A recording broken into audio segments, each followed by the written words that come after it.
Staying with us, Bibb County Animal Welfare is back open. It's been over 4 months since the Georgia Department of Agriculture forced the shelter to close its doors.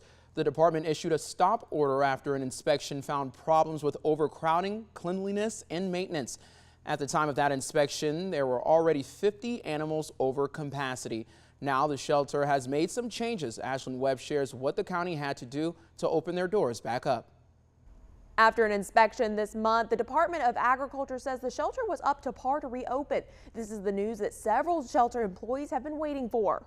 It's weird not to have any animals in here for, 4 months other than just a few legal holds. Bibb County Animal Welfare officially reopened last week. We had to get some backlog of some cases that had been sort of lingering of pickups and that sort of thing while the shelter was closed. Sheriff David Davis says the State Department of Agriculture inspectors gave them the okay to open their doors, but not all of the problems inspectors found in October were fully resolved. They knew there were some things that were deficient from the last inspection, some cleanliness issues, some structural issues. Like the way the kennels were constructed. Inspectors told the county some kennels were too close to each other.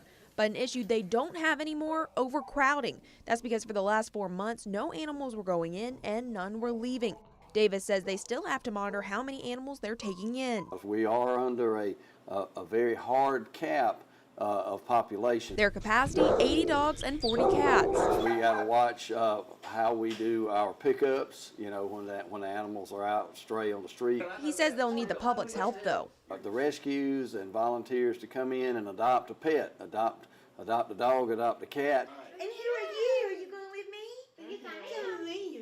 Volunteers like Elizabeth Barker Bracewell. I'm doing a transport up north to a humane society.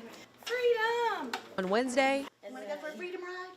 Yes, I do. Milo and Prima went for what the shelter calls their freedom ride. The group here comes together with rescue groups all over the place. I mean, from Florida all the way up to Maine, and to help get sweet babies out of here. Sheriff David Davis says under no circumstances do they want to do any unneeded euthanizations to keep the shelter under capacity, a reason why adoptions are so crucial.